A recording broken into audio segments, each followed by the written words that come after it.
welcome back to my channel. My name is Kaylin. This is Full Purpose in Heart, and it is the third installment of my 2024 Our Homeschool Life series. This is where I just update you once a month on things that we've been doing in our schoolroom and curriculum we've been using and all the fun stuff that we've been doing over here, kind of as a vlog or a journal entry for myself and for anybody who's looking for some inspiration as to what we've been doing in our schoolroom. So if you want to see what's going on our side of the mountain, let's go ahead and get started.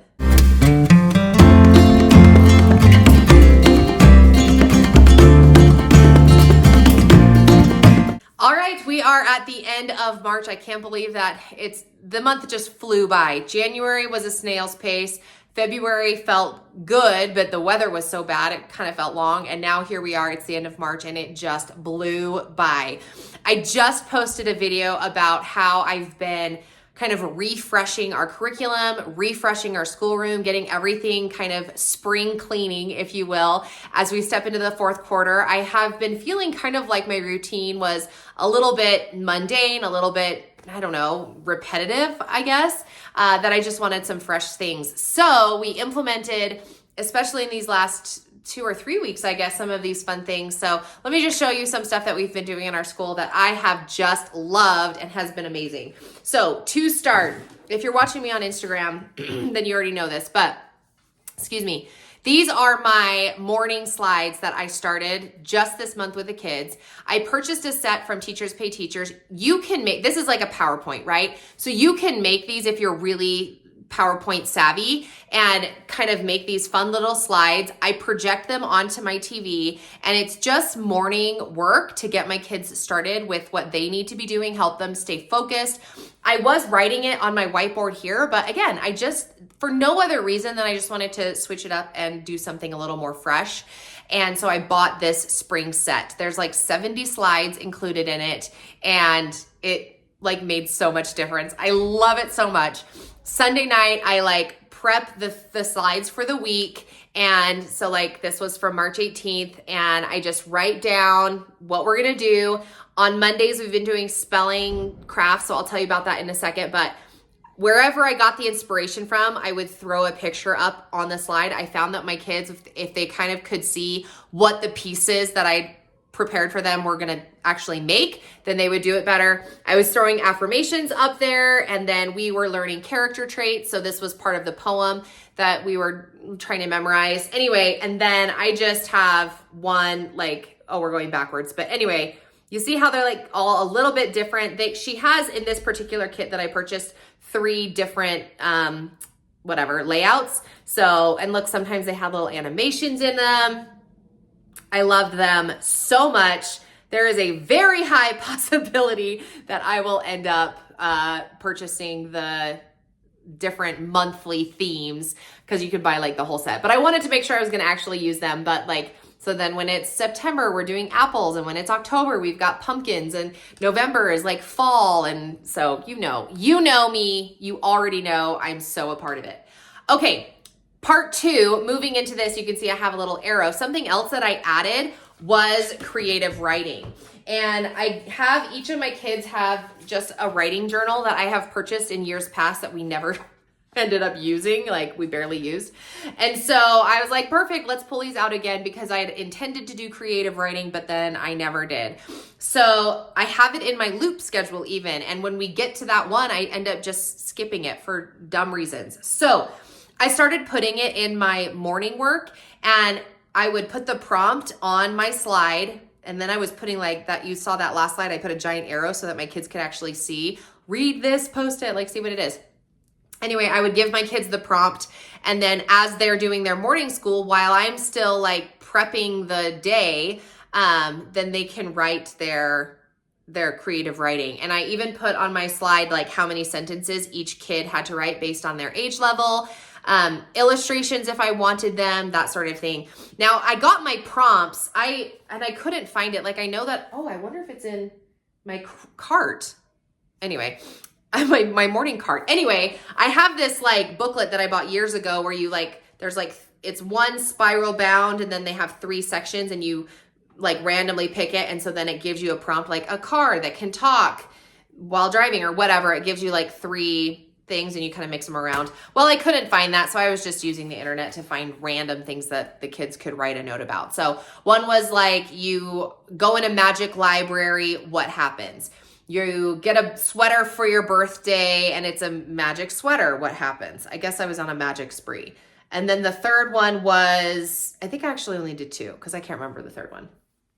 Maybe this week would have been the third one, and we're in spring break, so we're not doing school. So anyway, that was an addition. Absolutely loved it. And it was all because I started the slides that we started that routine and being more productive, or like more good. That's good English, of getting it done. Okay, the second thing that started was my spelling took like a giant leap forward because of my morning slides. I absolutely love them.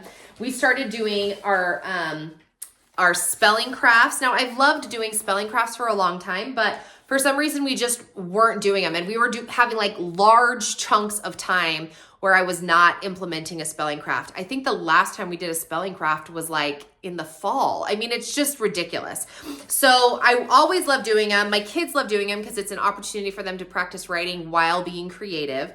And so we started doing spelling crafts. I had pre-cut all of the pieces. That was another tip that really helped me make sure that it got done, because my kids weren't spending so much time trying to cut out all the little pieces.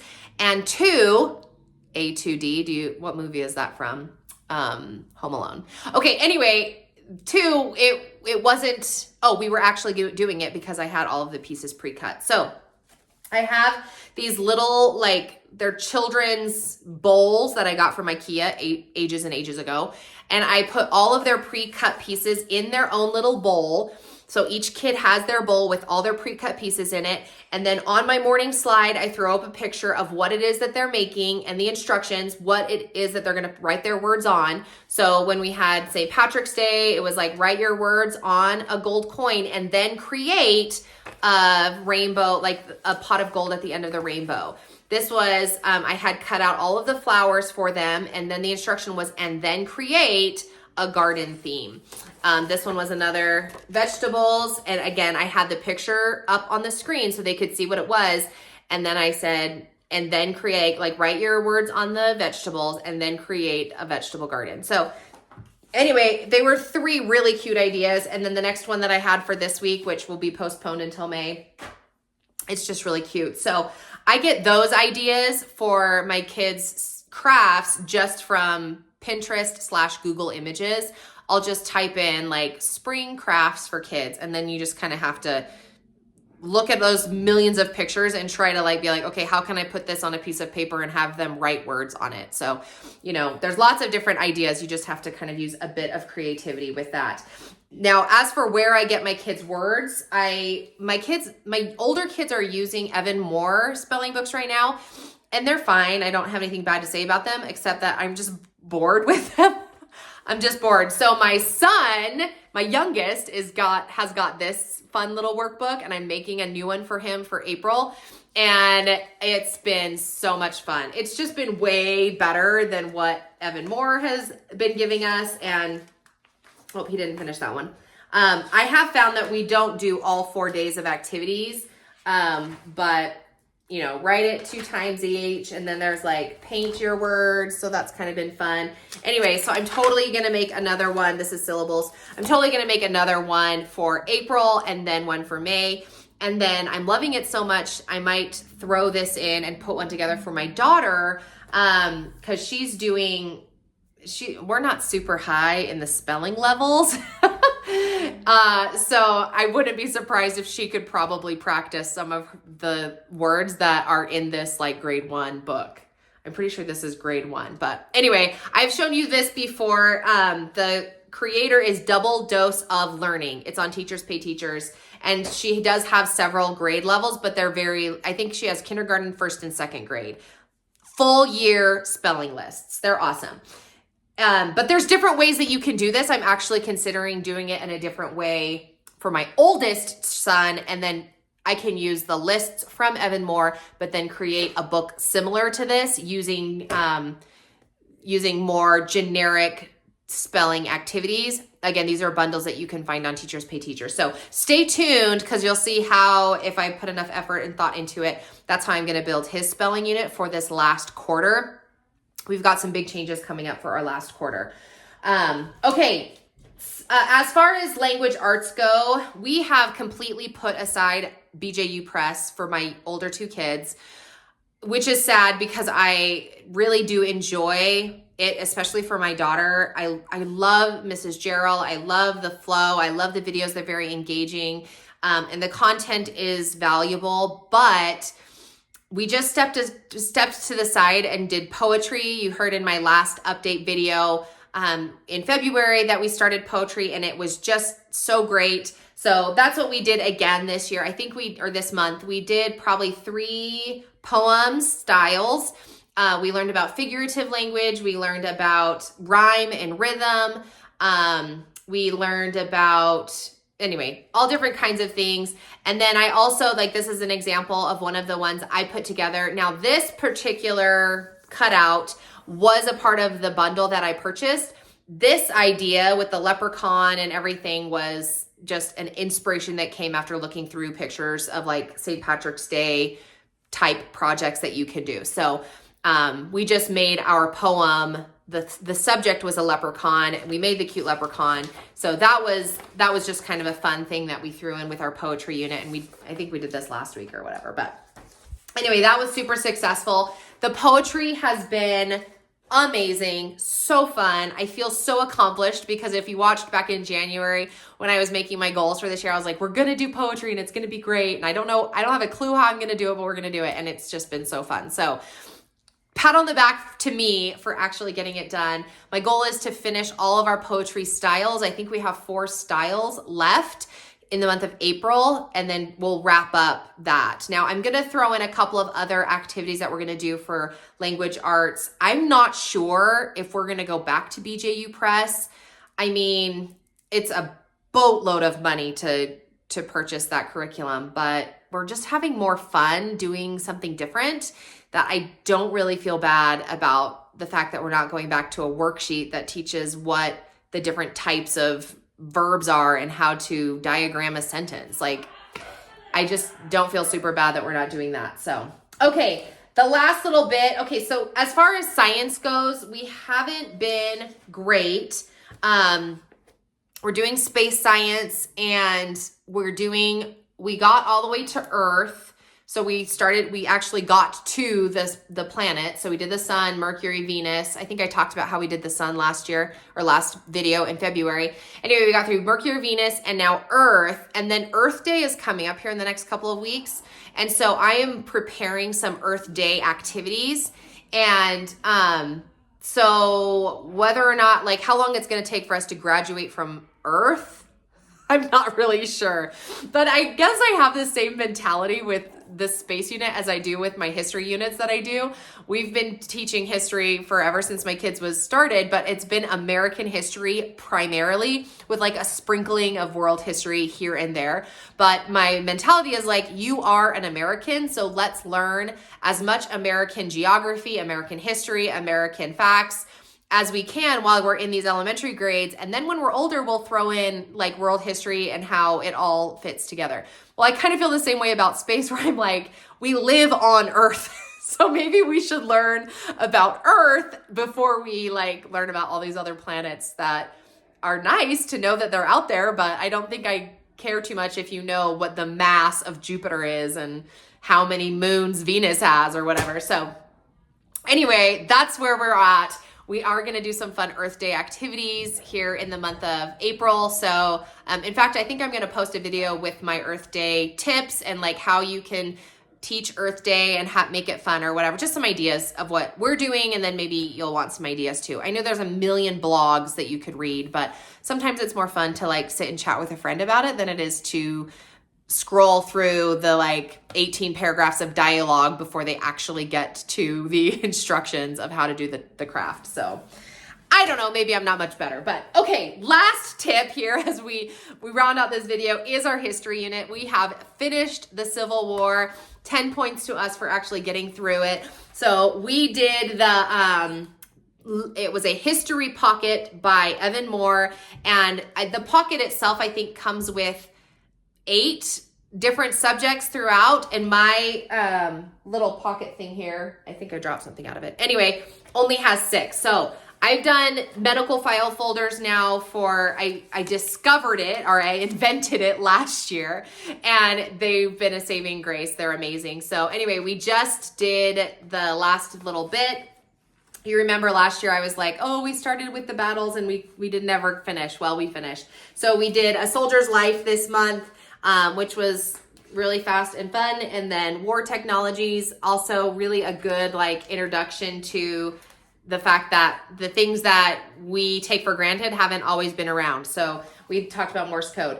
As we finished that up, then the next week I pulled out our Magic Treehouse Civil War Sunday, and I made this cute little easy peasy flap book just by folding pieces of paper strategically so that they all layered properly. And then I made kind of like a book study. Now, my oldest doesn't currently have a book study folder like my daughter has. You remember I showed you that last video. I didn't pull out for you today because I think we only did like 1 or 2 books. I don't remember. Anyway, since my son doesn't have one, then we just did this like loose leaf thing instead of putting it in the book. But we just talked about this. It was so awesome. It took us 2 days. We read the book in 1 day, but then we did like a little bit more research on Clara Burton, and then we kind of looked a little bit more into these facts about the Civil War, which was fun. And then we did, the figurative language. So some of these we just did as we were reading, and then others of them we kind of like moved along the next day just to finish it up. So anyway, this was just super cute. I loved it so much. I was like, I want to do this. So there's 4 of these Magic Treehouse books that are history related. It is book 21, 22, 23, and 24. And it goes Civil War, Revolutionary War. I think it's the earthquake one, San Francisco earthquake. And then I can't remember the 4th one, but anyway, I was like, I should make a whole like unit group. I know that history is one of like the weak points in a lot of homeschoolers' journey. They're like, I don't know how to teach history. And so I thought, oh, well, this is a really fun unit study that you could teach 4 major history moments in the United States in a fun literature type way. So kind of do a cross-curricular literature study curriculum and then create it, throw it up on Teachers Pay Teachers. So anyway, that's in the works. I mean, it may not be done for a while, but you saw it here first, right? When it finally gets released. Okay, the last thing that I'll show you is our axolotl. Hold on to your hats for a second. Don't get sick. Okay, you see right here, this is our Writings from the Wild. This last month, in the month of March, what month are we in? The animal was the axolotl, and it was the most darling thing. And I was inspired, like, okay, from now on in the future, I'm going to actually look on her Instagram page and see what animal is coming next. And I'm going to prepare a little miniature research unit for the animal as we get it. So the first in January, I just had my kids do brochures. I don't have one with me, but I created animal brochures. I just printed off. I always have them kind of in my morning cart because we do them occasionally. So I was like, oh, perfect. Like, let's do one of these brochures for the animals that we had. Then I guess that was in February. Anyway, then in March, we got the axolotl. So I made a new like little cute axolotl flip book here. And we answered as much as we could using the little letter that we got. But then we looked online. I looked online, and then I made these like printable passages where we could actually read more about each one of these, and then so we could fill it all out. So we learned about the facts and the habitats and their life cycle and their diet and like so many fun things. And then on Art for Kids Hub, they actually have a tutorial on how to draw an axolotl. So we played that video. It's, I don't know, a 10-minute video, whatever it is. And the kids drew their axolotl at the end. So this is the most darling little addition. If you don't have Letters from the Writings from the Wild, first of all, there's a free plug for them. You should run over there and subscribe. They're amazing. And number 2, On my Teachers Pay Teachers shop, if you don't have Letters from the Wild, but you want to do a cute little mini unit for the axolotl, maybe you're learning about Mexico or you're learning about whatever, I don't care, amphibians. This is just a fun little thing. I put it up on my shop, so it is an independent. You can teach it independent of Writings from the Wild, but that's why I made it, was because of that. So head over to my shop. I'll put it in the description box below if you want to do that. I always love when people support my little homemade curriculum shop because it just supports my love of teaching. So if you choose to purchase anything from my shop, here's a shout out to you. Thank you so much for that little support. I always appreciate it. Okay, I think that's a pretty good round out. Now, we did do a little bit of my daughter's book studies. I didn't bring that to show you, but here in spring break, I am revamping pretty much all of our curriculum. With the exception of space science, that'll pretty much stay the same, but I'm gonna throw in a book study for my oldest son, my 6th grader. It's gonna be amazing. I just bought some stuff to kind of help me put that together. So that'll be fun. And then we're gonna do some different things for history. I was gonna finish more of like the Reconstruction after the Civil War, but I'm like, I just want to do something different. So I think we're actually gonna maybe do artists potentially, or we might do ancient civilizations potentially. I haven't figured it out yet, but stay tuned because I will tell you. I'm going to make all those plans and then I'm going to make a video of Q4 goals and I'll show you like, this is what I'm doing. Here's how I'm building it, blah, blah, blah. It's going to be amazing. I love when you come to my house and let me talk about all the fun things that's going on in our schoolroom. So thanks so much for coming over. Hopefully we will see you again and check out my videos. I've got lots of good stuff about the curriculum we're using and the things we're doing over here on our side of the mountain. Thanks so much for joining me.